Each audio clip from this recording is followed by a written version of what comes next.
Hello everyone, welcome back to the channel. My name is Cordant, and in this video we are going to cover the remaining two character builds for my party. In this case it's going to be Pascal as well as my main character. I think my main character is going to be a quick overview. I will explain why when we get there. We're going to be mostly focusing on Pascal here. So, as I usually do in these videos, I'm going to give just a brief summary of the overall game plan strategy for my party, this party here, so you can better understand how exactly these characters fit in. So, the overall strategy is to not allow enemies to play, right? This is what we want to do. We want to kill them as quickly as possible so they don't even have a chance to fight back.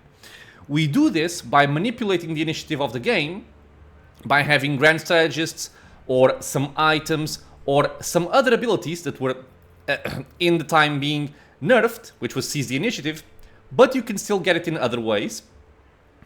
Once you get the initiative on somebody like Cassia was my main person to do this, we can buff up our entire team and also give out extra turns with Bring It Down, because she's also an officer, and I would give Bring It Down to somebody capable of generating a lot of momentum very quickly, in my case Idira, which then will start getting heroic acts, which are gonna start chaining together and just killing enemies left and right, not giving them a chance to do anything.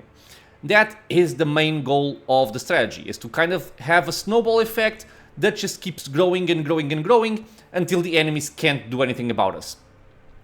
So, how does Pascal enter this plan? To be quite honest, it doesn't enter in the plan too much. The main reason why I take Pascal in my party is because I like him. And it's a valid reason, okay? I didn't feel like I needed to min-max much more than what I already had. So I am fine taking a character that might not be as effective as other characters in the party, combat-wise. But I did like having him with me always because he's able to do a lot of different things, right? Especially in terms of skill checks, he can take care of a lot of different skill checks that nobody else in my party could. And this might not be as relevant for the combat portion of the game, but you do want to have, or you do want to pass skill checks as you progress throughout the game, okay? This is also important. So, if I just wanted something of a more effective party in terms of combat, I would probably swap him out for somebody like Iliad, which would deal a lot more damage than he can. But at the same time, I never felt like I actually needed that. I was always perfectly fine with this party. Even if I needed damage from Pascal, I could get damage from Pascal. Not Iliad levels of damage, but still decent enough for anything that I needed. So I like him, I kept him in the party, and he always proved useful in a variety of ways. So, his role is kind of a mixed bag. He is mostly a skill monkey, he's gonna help out with a lot of skills, but in combat, I made him as someone that is capable of standing more along the back line with plasma weapons, dealing some damage with plasma weapons, having a lot of abilities as well from his archetype and also from his origin, which can buff the entire team, can debuff the entire enemy team, and he can just do a variety of different things. If I also needed somewhat of a secondary frontline, he can also act a little bit like it, because we're able to give him a lot of armor, a lot of deflection, which can help out in, holding the front line if needed. He's not going to do as good of a job as Abelard in melee. He's not going to do as good of a job as Argenta at ranged, but he is more of a hybrid character that can do a lot of different things. So, let's look over our archetypes here for Mr. Pascal. He starts as an operative, and just like we saw for Idira, analyze enemies is always a useful thing to have. You can apply exploits on the enemies, make them take extra damage, and it will also play out into some other things that Pascal is doing here. In this case, tactical knowledge. So, one of the main differences between my level up 3 in operative archetype on Pascal from Idira, and you can get a better understanding of this if you look at my video specifically about Idira, is that on Idira, I am mostly ignoring everything from the operative tree with a couple of exceptions, and I'm just going for her Psyker talents. On Pascal, though, I am really focusing on the operative side of things, because he doesn't really get much else like a Psyker does, for example, or a Navigator. So, we start with Analyze Enemies. We also have Tech Use. He was my main Tech Use guy.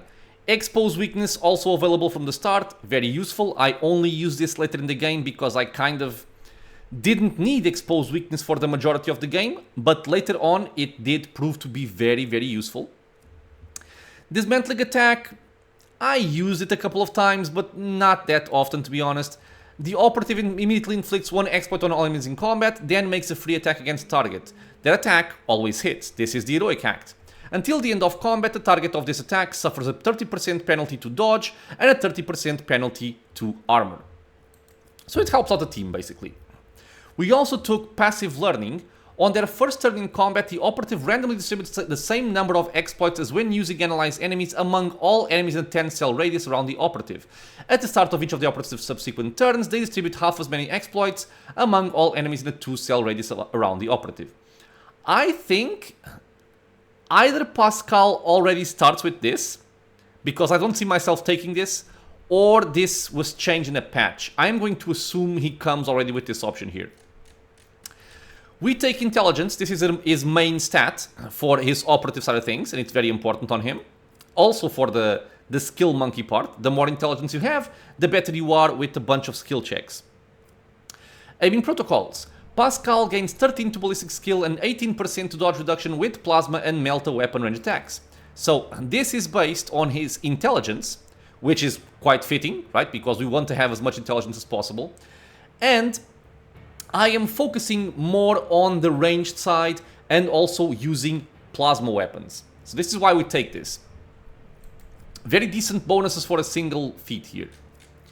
On rank 6, we have Tide of Excellence. Whenever the Operative triggers an exploit on an enemy, the Operative gains 1 more damage and 2% armor penetration till the end of combat.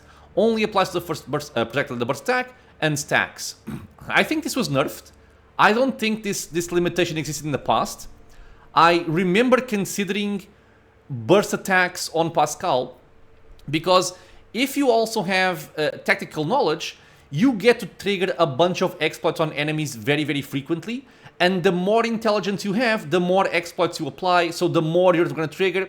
So Pascal is the kind of guy, or an Operative built like this, is the kind of guy that if the combat goes long, you will outdamage pretty much well, that's not true. But you will have a very, very large increase in damage. I still remember the time in the first part of the game where we only had our first archetype that I was playing. I don't remember the place. I think it was... You make planetfall on an area that's getting attacked by enemies. And basically we come up to a part where we're fighting a bunch of chaos spawns. And I tried doing something with Idira. I cast a spell, she killed herself and summoned a demon, and then the demon one-shot 2 of my party members. It was just a mess all over the place. I was left only with Abelard and Pascal, and by having Tide of Excellence, as well as tactical knowledge, we were basically unkillable, and Pascal was pretty much one-shotting chaos spawns in AoE. It's very, very good if it comes to that.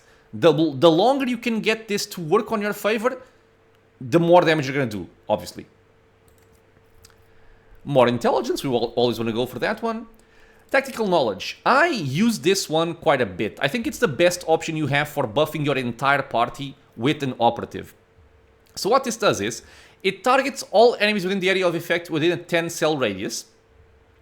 The Operative removes 1 exploit from each enemy in a 5-cell radius around a point within 10 cells from the Operative. If there is only 1 enemy in the area, the Operative removes all exploit stacks from that enemy. All allies gain plus exploit removes % armor until end of combat. If 4 armor exploits are removed, the Operative gains plus 2 times exploits removed % damage until the end of combat. And this stacks. So you can get these bonuses to a very high amount. Now, the best way to use this, in my opinion, and this was the way I used it the most in my playthrough, is you don't actually want to target a lot of enemies. What you want to do is, you want to analyze a single enemy, you are going to apply a bunch of exploits on that enemy, and you apply exploits based on your intelligence score. So the more intelligence you have, the more exploits you have, or the more exploits you apply, sorry. And then you only target that one guy with this. That way you will only remove exploits from him, but you guarantee that you remove all of his exploits. So you apply them, you remove them. If your intelligence is high enough, you will always get this bonus of 4 or more. It also triggers Tide of Excellence. So it just works out very well. It works out for the entire party as well as the operative also. Very, very good. More tech use, improved tactics. Tactical knowledge requires 3 exploits instead of 4 and increases the operative's damage by an additional 40% once at this threshold. Quite good. Pinnacle of Weaponry. The first attack in combat with any plasma, melta or power weapon deals additional damage equal to 8. So this is based on intelligence. For the remainder of combat, the bonus damage is decreased to 4. So this is just going to increase a little bit your damage with your chosen weapons, and this is also based on your intelligence. The more you are able to buff your intelligence score, the more you benefit from this and everything else you are doing. Upgrade 2 on Dismantling Attack. It will also cripple the enemy, reducing their weapon skill and ballistic skill by 30, just to benefit the party here. Logic, ballistic skill, because again we are focusing mostly on plasma weapons, we are shooting from afar, so we need to have ballistic skill as well as perception in order to hit our enemies. The Scanner Mechanendrite. An additional servo skull connected directly to the tech priest systems increased their perception by +10. So I just mentioned that we needed to have the proper stats for hitting enemies from afar. This just gives us 10 perception in a single feat. Perfect Spot. While in cover, which we tend to be in cover, the operative gains 25% cover efficiency, +15 perception, and +15 ballistic skill. Again, just everything we want. This effect lasts until the operative moves and does not stack. So, ideally, I am going to be behind cover in a nice spot, in the perfect spot, shooting my enemies. This will just make it so we get more buffs on our main stats, as well as become a little bit more defense or more well defended by having some more cover efficiency. I also took some strength. This is because I wanted to play around with heavy armor, because the background of Pascal kind of lends itself to that. He benefits from using heavy armor. So I wanted to give him heavy armor to see if it would play out the way I wanted to. I didn't end up being too much in terms of... I didn't end up being too much in melee with him if I could avoid it. And for the most part, Abelard did a very good job at that. And once we got strong, there was no need to go into melee because everything would die. A lot of my combats, Pascal didn't even get to act because everything died before his turn. But yeah, I wanted to play around with heavy armor, so I built him for heavy armor, and he gets some deflection and some armor from it, which again, if I needed a second frontliner, it would kind of help out in that front. On rank 13, we take Filtering Protocols. When Pascal uses plasma or melta weapons the first time in a round, he gets +1 AP. So action economy, I want this in every single character. This just helps out quite a bit. And we are always using plasma or melta weapons, so it's going to benefit us. More strength for the heavy armor proficiency. We require 45 strength for this. And then Dismantling Attack, upgrade 1. Until the operative's next turn, the target cannot move, and until the end of combat, target's MP is reduced by 3. It's the same thing we picked on Idira. Since we're not really dishing out as much damage as someone like, for example, Argenta with better heroic acts, I just take the upgrades that are going to benefit the party as a whole. If you can immobilize the enemy or make him have less movement points for the rest of the combat, it's going to help out everybody, not just Pascal. For the next one, I went for Bounty Hunter. from the bounty hunter side of things, we have Hunt Down the Prey, which can give us some buffs, but I still believe that the main objective and the main benefit of Hunt Down the Prey is to have... well, Share the Spoils also counts. When an ally kills prey, the bounty hunter gains half the bonuses. But it's mostly for Savor the Kill. I guess I'll get into this when we get there, but yeah. Hunt Down the Prey has a couple of interactions which I think can be beneficial, be it for Pascal himself or also for the party. So I thought that Bounty Hunter, given the other options, would fit him better. I took Ensnare the Prey, mostly because I wanted to kind of play around with this. I found it to be fun, and it can be useful. You basically put a trap on a free cell in a 10-cell radius around them, and any enemy entering the 2-cell radius around trap, activate the trap. Each enemy around trap suffers some direct damage, based on intelligence, I believe. Or actually perception, or the greater of perception and intelligence bonus. And must pass an agility resistance test with a penalty or become immobilized until the enemy's next turn. So this is the main purpose of this skill. I like it a lot. And the main thing I wanted to play around with this is, since we have Cassia with Notch of Purpose and Point of Curiosity, I think it's fun laying down a trap and then pulling people on top of the trap and trigger it. I liked it. I wanted to play around with it. And it did end up being, you know, useful here and there. I think it was mostly for fun, to be honest. But I did enjoy having this skill here. Share the Spoils. Whenever an ally kills prey, the bounty hunter gains half of the bonus granted by Hunt Down the Prey. Because a lot of the time, you will place prey on the enemies, but you are not actually the person killing them. So this way, even if somebody else kills them, you still get some of the bonuses.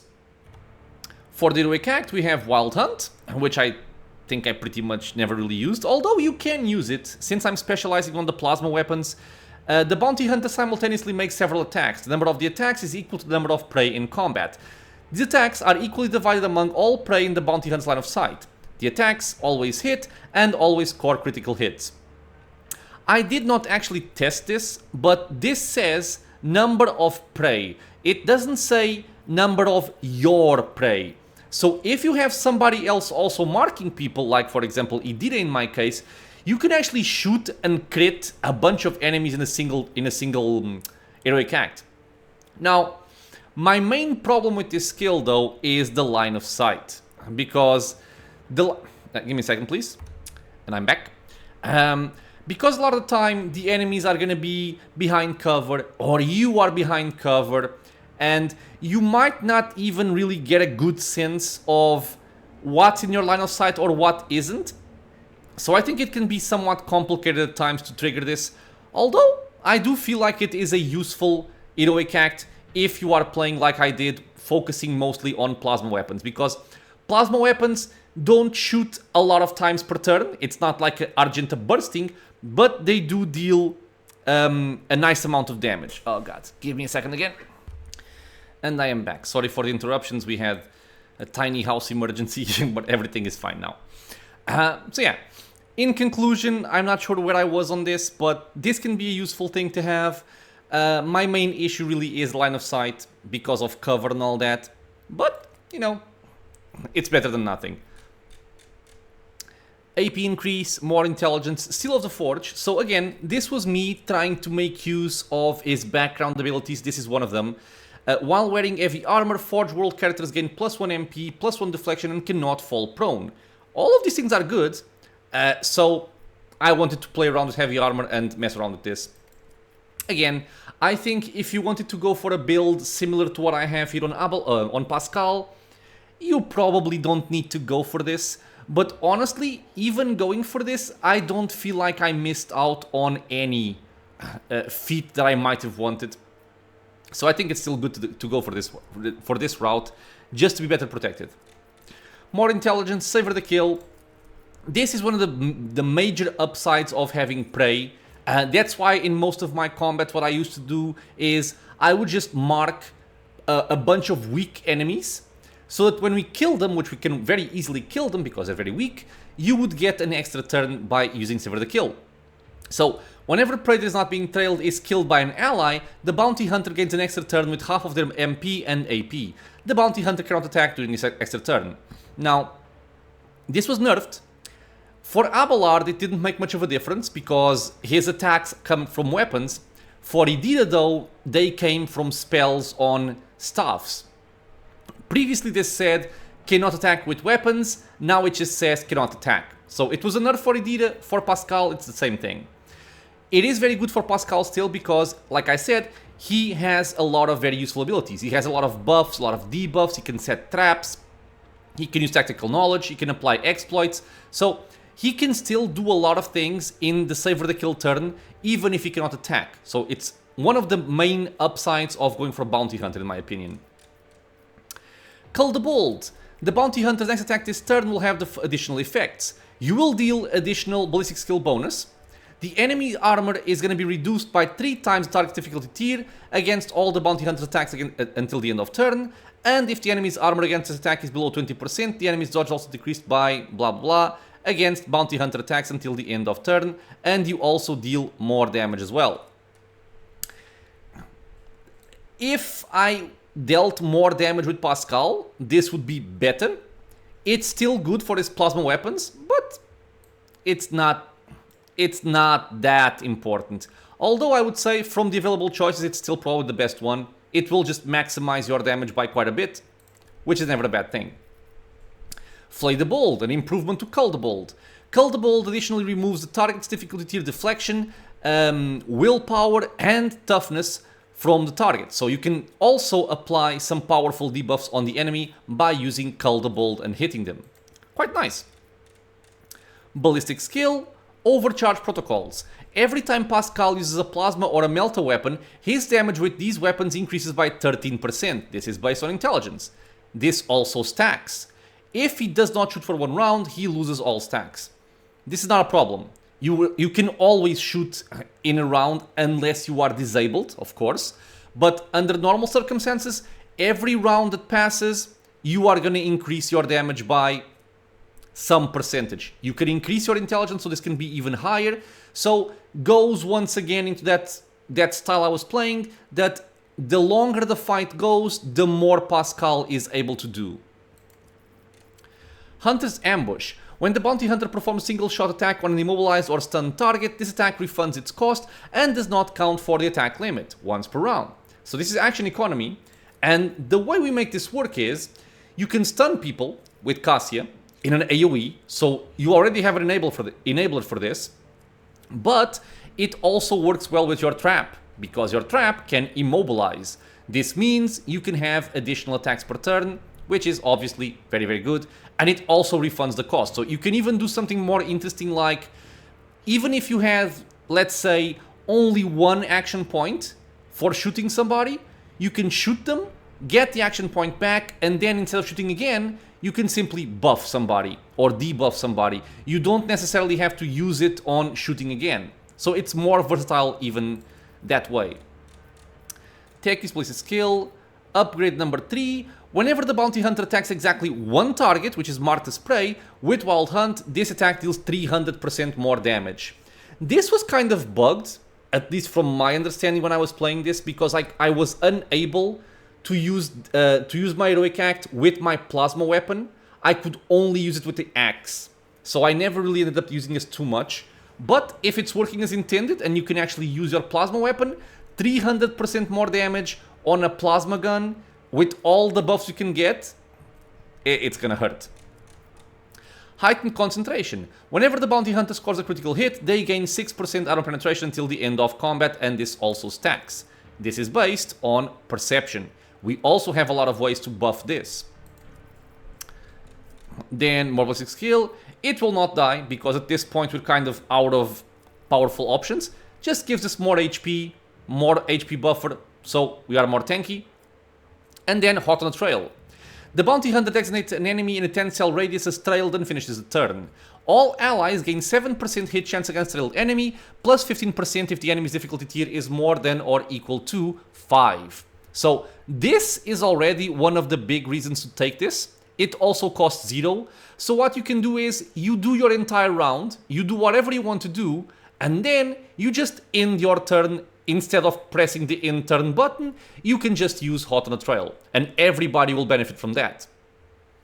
If an ally kills a trailed enemy, the bounty hunter gains an additional turn after that ally's turn, with all AP and MP remaining from the moment the bounty hunter uses Hot on a Trail. This is very good, it's an extra turn. The bounty hunter gains an additional +2 plus target difficulty tier MP. You can also move again. And the cooldown for this skill is reset. When Hot on a Trail is used for the third time during combat, the bounty hunter recovers +1 charge of Hunt Down the Prey. So I think this is quite good, but in my case I did not get the benefit from this because, as I said, everything was dying on the first turn. We didn't even get to the point where we could use this 3 times. It is still a very good skill, even if just for this line right here. Everybody will benefit from Hot on a Trail. Trail and Shatter, an improvement to Hot on a Trail, now has an unlimited range and also reduces the target's armor by 18% for 2 rounds. This is based on perception bonus. So, like I said, everybody benefits. Now they will benefit even more.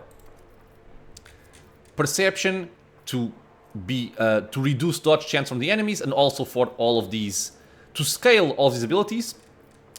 Pierce the armor. Whenever the bounty hunter scores a critical hit, the target's armor is reduced by 9 plus the target's difficulty tier, and 9 is based on basic skill, until the end of combat and stacks. Again, benefiting the entire party with this. Persistence of the Forge. This is specific to Pascal. Forge World characters gain a stacking 10% bonus to hit chance and dodge reduction against any target they hit with a single target attack, which we are doing often. Successful critical hits from single target attacks increase the hit chance and dodge reduction by 20%. Also quite good. And finally, Wild Hunt Upgrade 2. The bounty hunter gains 4 MP and restores 3 charges of Hunt Down the Prey. The main purpose of this is just getting more charges of Hunt Down the Prey. And finally, we move up to the Exemplar. So, on the Exemplar I take Eager for Battle. During the first turn of combat, the character has +2 additional action points. This is because I also ended up using Pascal early, mostly for the benefit of buffing my entire party, setting up traps, tossing exploits on people, using exposed weakness, and all of those things, especially on Pascal, have a somewhat high cost in terms of action points. So just having 2 more in the first turn allows us to leverage, you know, that snowball that I mentioned, just capitalizing even more on that plan. Uncanny Sight. The Operative inflicts an exploit even on enemies which are out of the Operative's line of sight at the start of the turn. So just putting exploits on everybody is already useful. Pounce. The Bounty Hunter's allies gain 9% critical hit chance, this is based on perception, against enemies affected with 1 or more of the following effects: Prey, Trailed, or Immobilized. So works perfectly for him because we do apply Prey, we do have Hot on the Trail, and we also have traps to immobilize people. So, once more, benefiting the entire party. More Intelligence. Utility Mechadendrite. This will just give us Tech Use and Demolition increased by 10. Again, just for skill checks. And we don't really need anything else at this point. Joint Analysis. Until the Operative's next turn, their allies' attacks also remove exploits and deal +int bonus more damage. So we have high int. This will make everybody deal more damage, and as we've mentioned before, if you saw Argenta's video, high rate of fire weapons typically don't do a lot of damage per bullet, so every static increase you can get is going to benefit your damage by a lot, and this does just that. Steel Shell. The character's deflection is doubled against single target attacks. This is just a defensive property that I took, you know, just to make him more sturdy if I wanted somebody in the front line again. So not only Abelard, he could also go to the front and be somewhat tanky. Medicae Mechadendrite. The tech pre-screens the Mechadendrite to restore the wounds of an ally once per combat, and they will regain 6 plus Medicae divided by 5 wounds. It's kind of like a free medkit. Again, you can pick whatever you want here. There's nothing else that's really important. Combat Insight. While the Operative's perception bonus is 10 or higher, they gain 1 AP and ignore enemies' deflection. This is very, very good for anybody that can have perception up to a high amount, so everybody in my party pretty much can have this. Claim the Bounty. The bounty hunter makes a free single attack with the selected weapon. This attack always hits, does not end the bounty hunter's movement, but deals only 60% of the bounty hunter's usual damage. But this goes up with your ballistic skill and perception. So you can just make this go even above 100% if you can. After each third enemy killed by Claim the bounty hunter recovers 1 charge of Hunt Down the Prey. We don't care too much about this one. But if Claim the Bounty kills a target marked as prey, the bounty hunter receives +2 AP. Just more action economy. And especially if like me, you are using plasma weapons, which deal a lot of damage on a single shot, this can reliably kill enemies marked with prey. So you can always get, well, you can reliably get the +2 AP for other actions you might want, like extra attacks, buffing, debuffing, whatever you need. Quite good as well. More perception. Manipulator push. Manipulator Mechadendrite attacks enemies in close range, pushing them up to 2 cells away and dealing weapon skill plus int bonus damage. This attack has perception bonus ×5 armor penetration. This is pretty much what we have on kick from our arch-militants. We can just push people away. So if somebody's on top of us in melee and we don't want to use our axe, we just want to shoot, we can push them away to open up the chance to shoot with our plasma weapon. Prediction protocols. Pascal gains 20% based on int to dodge reduction and parry reduction with melee weapons. If an enemy dodges or parries his attack, the bonus is doubled for the next melee attack against this enemy. I'm going for this because there's nothing else at this point that I want, and as I said, there are some situations where I might want to go in melee with him, so we can use our axe a little bit better. But overall, not very important. Perfection under fire. We get +5 to all characteristics. Cool. And the bonus is doubled if you have 25% less wounds. It's kind of just minor increments here. Joint offense. The operative's allies gain a 4% increased hit chance based on int and critical hit chance while attacking targets affected by exploits. It's just another passive way to help out the party. Skirmish protocols. While Pascal is under the effects of Machine Spirit Communion, which we want to be for the majority of the fight, his melee attacks deal an additional 18% damage scaled with int and 18%, once again int, armor penetration. So this is one of those buffs that you can apply in an AoE that benefits the entire party, and it will also debuff enemies hit, so you can even benefit a little bit more by having this skill. Machine Spirit protocols. Machine Spirit Communion, the one I just mentioned, also applies 1 stack of exploit on all affected enemies. Just free exploits on everybody. Quite good. And we have on rank 15, Know It All. The character gains a 6% bonus to armor. This is again scaling with int. Armor penetration, dodge, dodge reduction, critical hit chance, critical damage, and parry chance. So you get a benefit to pretty much everything you want to do in combat based on your main stat, which is int. Quite good. Fresh target. Whenever the operative attacks an enemy that is at full wounds, that attack deals 16% more damage to that enemy. Scales with perception, which we also want to have scaling by just leveling up, as well as buffs. This is, again, just something to pick because there's nothing else to pick. And again, plasma weapons deal a lot of damage. If you can target somebody at full HP, you deal a nice increment in damage. Exposing Communion. Pascal's attacks and effects of the exposed weakness ability gain bonuses against enemies under the effects of Machine Spirit Communion, as if those enemies had 2 more stacks of exploit. So again, we're making use of Machine Spirit Communion to benefit everybody and Pascal even more. And finally, rank 17, we went for instant exposure. Like I said before, I only started using this more at the end of the game. I should have used it more often. It will just make it cheaper. So just for action economy, this costs now 0 AP instead of 1. And finally, Plasma Weapon Expert. It will give us +2 maximum damage to our plasma weapons. Just, again, minimum increments, but they are helpful. With that, let's look at our primary characteristics here. So, ballistic skill we want to have, because we are shooting from afar with our plasma weapons. It does not hurt to have some weapon skill, but for the most part you don't even really need to put points into this. Your base amount is more than enough for what you need, unless you really want to go into melee, of course. But for me, this was enough. We have some strength, some toughness, some agility, but nothing here is very important. Intelligence we want to have quite high. Perception, same thing. And then willpower and fellowship we don't care too much about. And as you can see, we have several quite high skill checks. In my case, I went for tech use, lore xenos, medicay, and also logic.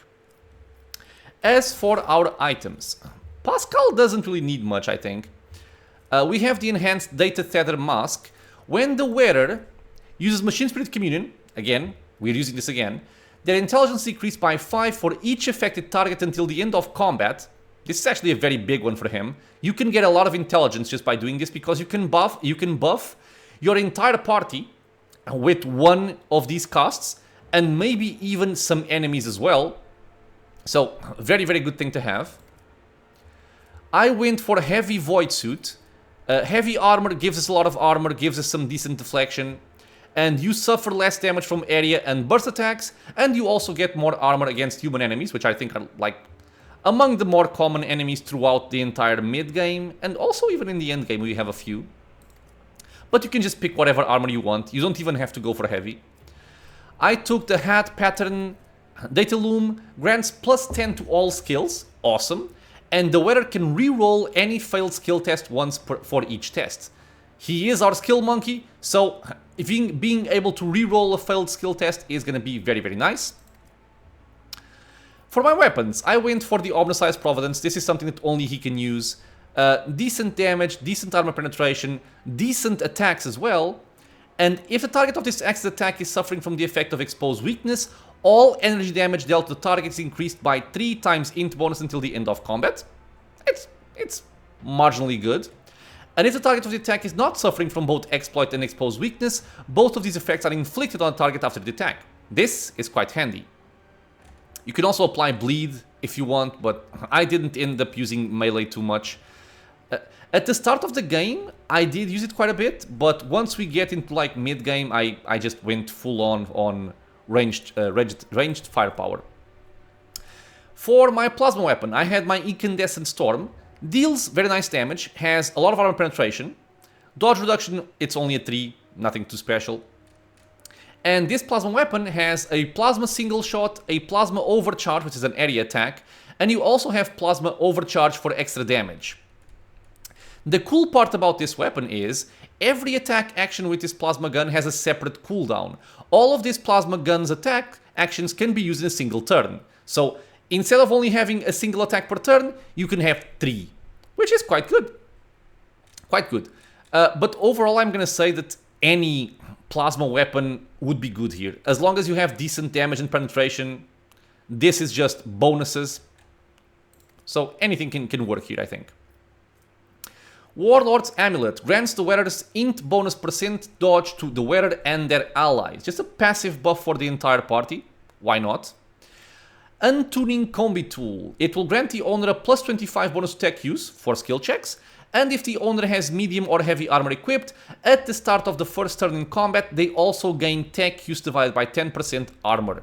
Which is quite nice as well. But, you know, not a crucial item by any means. Plasma Shaper Gloves grants us 10 bonus to tech use, and it also increases the damage of plasma weapons by plus 3. Why not? We are using plasma weapons. The Voltageist Field Emitter. The wearer suffers minus 2 times 5 plus int bonus percent less impact and energy damage. It's mostly just okay.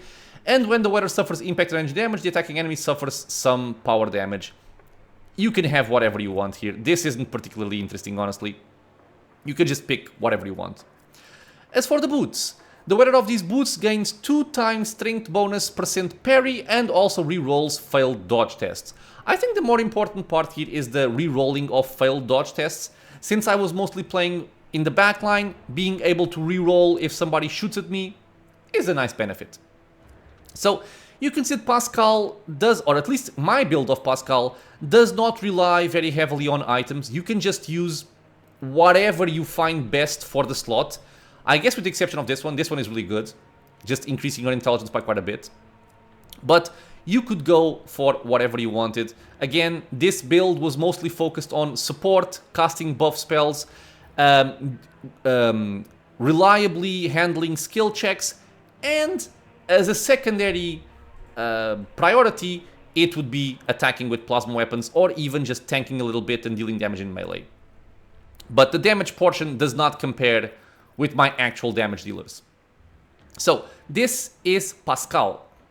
And I am going to include my main character in this video because I'm going to talk about him very, very quickly.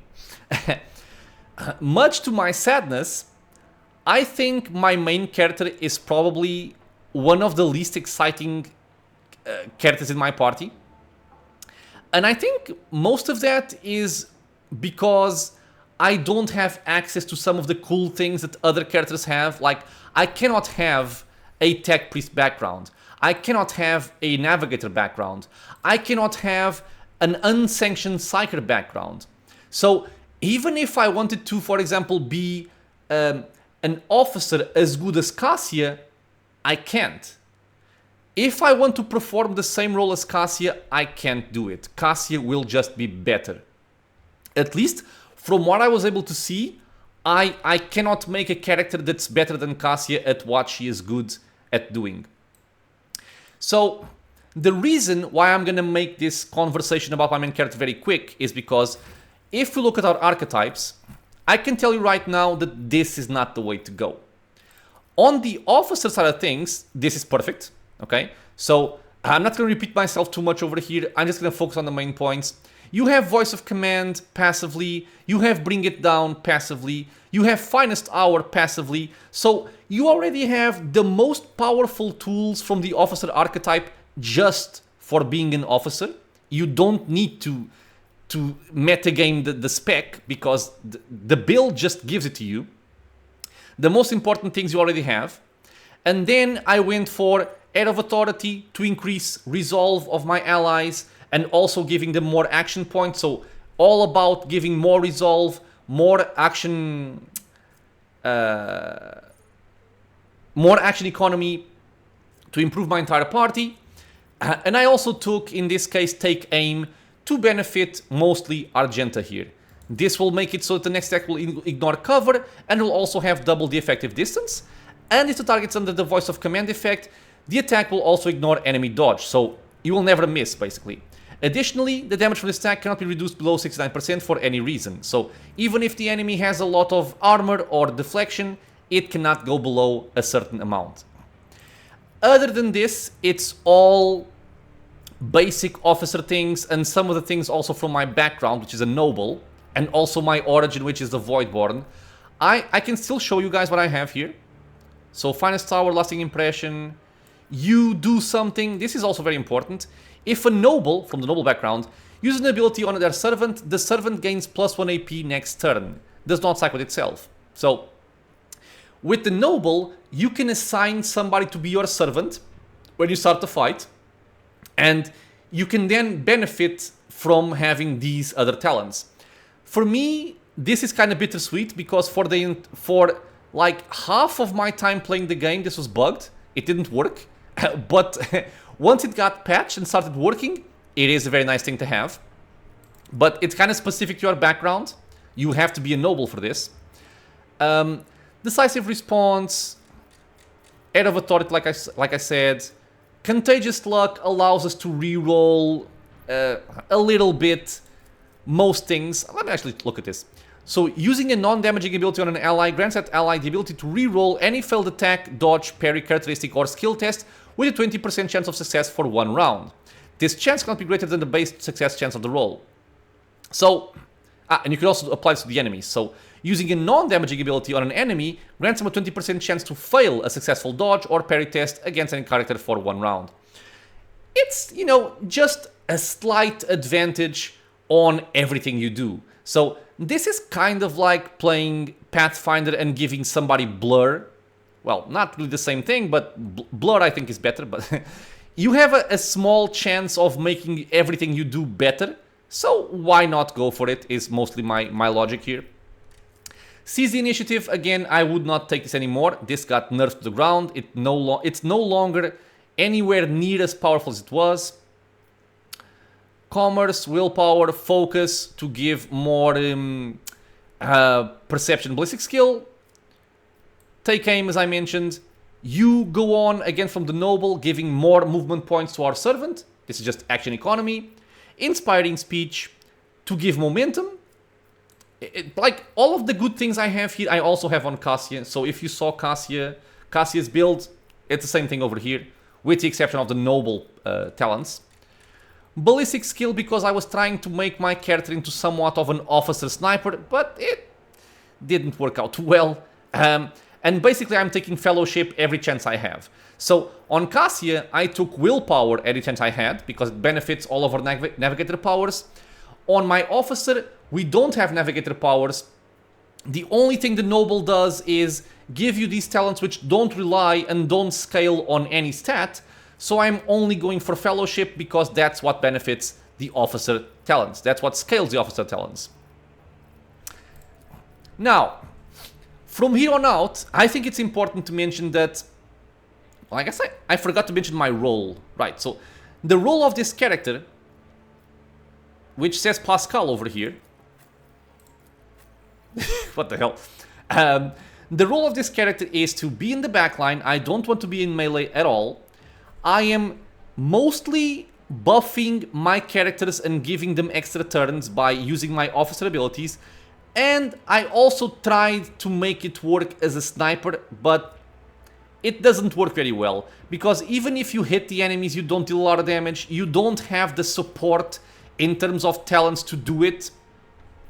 So I ended up not really using my weapons that much. I mostly just spent all of my action points just buffing people, giving them extra turns, stuff like that. And for that purpose, I can tell you it was very good. I think the officer is one of the best classes in the game, or one of the best archetypes in the game, and I would never play this game without it. But it's just better when coupled with Cassia. That's what I want to say. Now, the reason why I won't go into too much more detail about this particular build is because I don't think I can recommend this build to anybody. So I can show you guys, I can just go over the skills so you can see what I picked, but I would not recommend this. The reason for it is, I find that the Master Tactician archetype works best if your initial archetype is more offensive.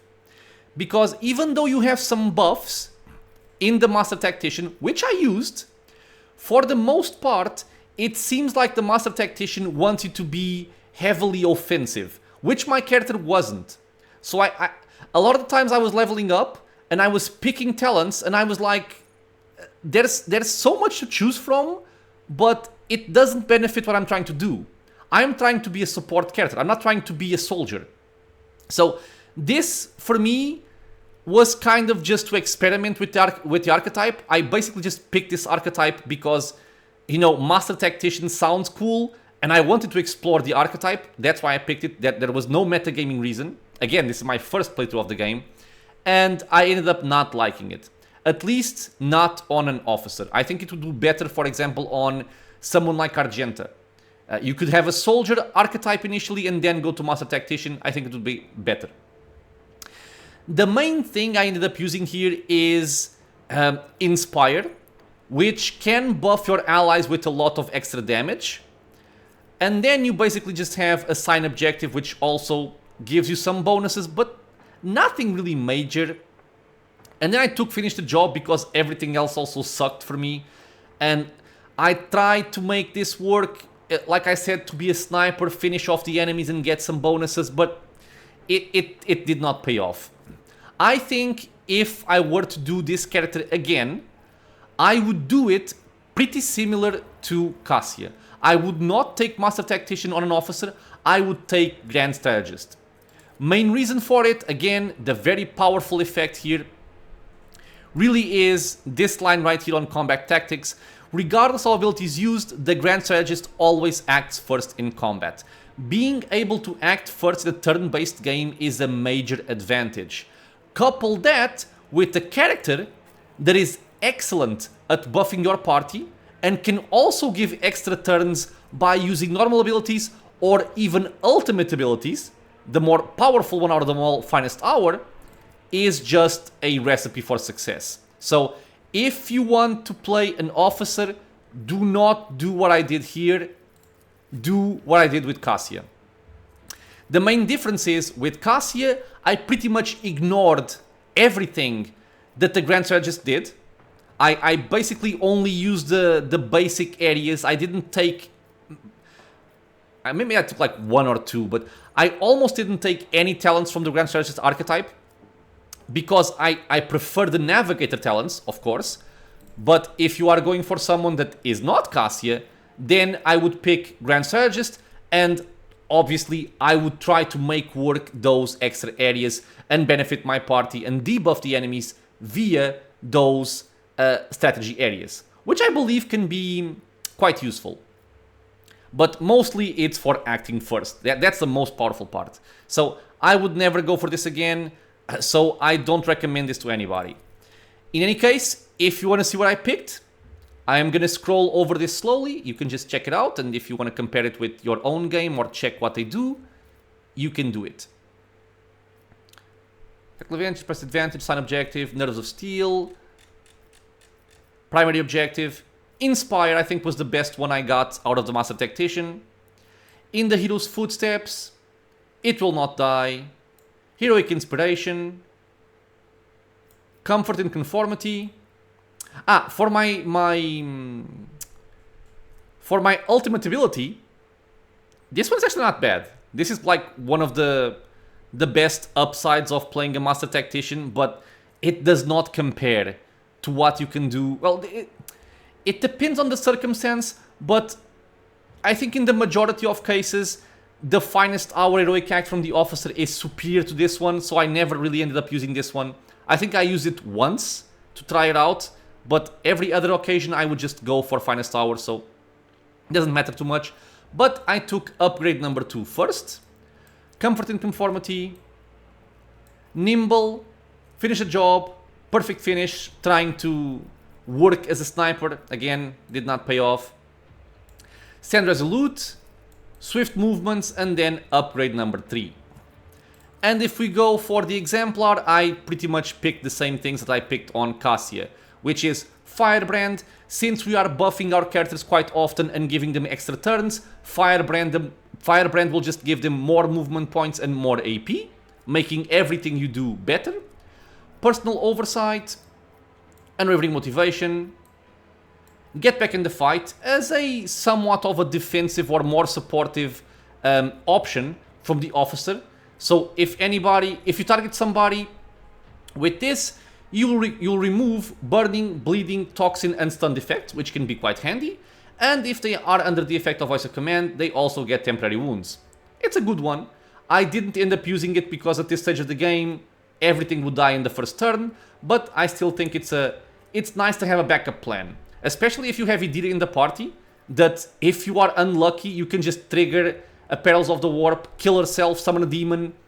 You are gonna want to have a backup plan when that happens, and this can help out in that. Eager Subordinates, again, for the usual plan. When you give somebody an extra turn, they will deal more damage. Hidden Advantage, Commanding Voice for extra range on officer abilities. Strong Point, I took it just because I might have wanted an additional defensive option. This will give you temporary wounds to the target of your choice. But for the most part, I would always use my Master Tactician stacks on Inspire. Stacking the deck, Attention, Iron Discipline, Against All Odds, Perfection Under Fire, Steel Resolve, Stronghold, Wounds Are No Excuse, and then I just took some extra toughness. You can see how I didn't know what else to pick when I'm picking something like this. But yeah. The main role of this character really was just to be a support character. I would have taken Grand Strategist here, knowing what I know today. I would not pick Master Tactician. And we can also look at the items. Doesn't need a lot of items. We have Helm of Determination because I went for Iconoclast. So the wearer of this helmet gains 2 times Fellowship bonus % armor. And the helmet also grants a bonus to Fellowship equal to twice your Iconoclast rank. So we want Fellowship as high as possible, so anything that buffs it is going to be a welcomed addition. For my armor, very basic armor, just light armor for extra dodge and also extra hit chance. This one is a very big one. The Scarlet Signet of the Inquisition. This you get from a special character in the game. I'm not going to tell you who.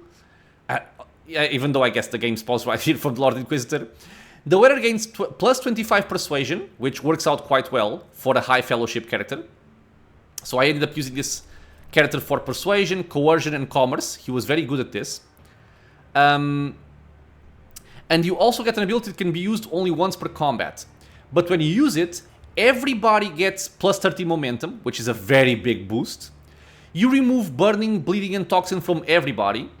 And all allies will gain temporary wounds and also armor until the end of combat. This item is broken, I will say. This is extremely good.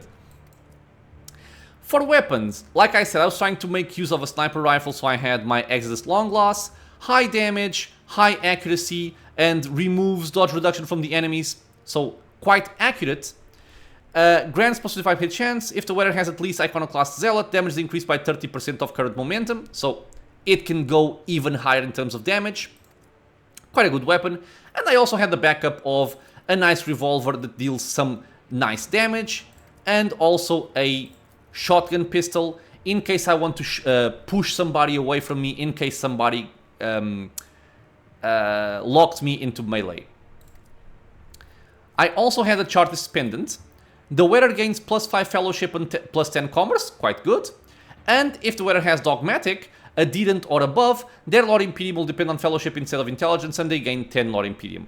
This doesn't matter for me, I'm not Dogmatic, but the fellowship and commerce bonuses are quite nice. Heart of the Nameless gives us Lord Xenos, and if you have Iconoclast, it increases all skills by 10 instead. So very nice boost for every skill that we have. Master Surgeon Gloves, just because I didn't have any other gloves to give him. He gains 25 Medicae, which can help out in passing skill checks as well. It was actually quite a high amount here. And whenever you use a medkit, it provides additional int bonus and agility bonus, temporary wounds. For the cloak, while in combat, the wearer of this cloak gains a 15 bonus to fellowship whenever there are no enemies in a 4-cell radius. We always want to be far away from the enemies, in the backline, sniping people and buffing people, so you just get a plus 15 to fellowship from this item. Very good for him. And then the Commissar Boots. Whenever the wearer chooses an ally as a target of their ability, the wearer immediately gains fellowship bonus divided by 2 MP. So quite nice, because we are targeting our allies quite a lot. And the targeted ally gains fellowship bonus divided by 2 MP at the start of this ally's next turn. So overall, just a bunch of useful items. Nothing very critical. It's not very reliant on items. You can kind of just have whatever you want. Whatever you think is going to benefit the party and your main character, you can just put it here. But there is not like a single crucial item to make this build work. Whatever you want to pick, it will work. And that's it. This is the builds for my entire party. This one was shorter because I don't want to bother going through Master Tactician again. Like I said, I don't think it pays off too much on this character, so I wouldn't pick it. I would go for Grand Strategist always. And I hope these videos were useful in showing you guys my level up selections. I know a lot of people were asking for this as I was doing the playthrough. So there you go. Everything's over here. I hope I was also clear in trying to explain my game plan, like my strategy to overcome the enemies. If you want a practical example of it, I do not want to include it in these videos because I don't want to spoil fights. I know a lot of people like to check out these videos but haven't played the game or haven't seen the playthrough, so I don't want to spoil the combat encounters. But if you want to see them in my playthrough, you can just check whatever you want, like a boss fight, which will have the name on the title of the episode, or just any kind of combat, and you will see exactly how my strategy works. So hopefully I was also clear in the roles of each of my characters. I think this party was very, very successful. The only thing I would change here, again, would just be my main character. I did feel like my least interesting character in the entire party was my main character, as stupid as that sounds. I think everybody else was more interesting than this guy. But yeah, changing Master Tactician to Grand Strategist would open up a lot more power to the party, but it wasn't even needed. Now that some things got nerfed with recent patches, I think I would greatly benefit from also having him as a grand strategist. But I still think this was a very, very solid party. For my playthrough, with the patches I played in, this was an excellent party. I felt like we did quite well for pretty much the entire game. And once we got the ball rolling, around the time we got our second archetype, then everything was just a lot easier for us. And I want to state again that this was my first playthrough. I played it on unfair, and we did not die once in combat. I died in book events, and I think I died in a ship battle, or two, I believe. But never in combat. We never went down in combat a single time. So I think that speaks a little bit about the potential of this party. I also think, and I want to mention that Rogue Trader, your companions, I think, are very, very strong. You have capabilities and builds that can make your characters very, very strong independently of who that character is. I think all of them perform very, very well. And I also don't think that this game requires a lot of, a lot of metagaming, a lot of min-maxing. I think if you just use some logic when you are building your character and you have some notion of what you want to do and how to build your characters, I think you will be able to do quite well with the available companions. With that, my friends, we're going to finish up this video. As always, I want to thank you all for being here with me, discussing these character builds. If you have any questions, suggestions, anything about the builds, if you want to discuss your parties, how your party worked, which characters you took, if you want to share your own experience with Rogue Trader and your own builds, I would love to read it. If you are enjoying the content, consider subscribing for more. Many more videos coming out soon, and I also hope to see you all in the next episode. Until then, stay safe, everyone.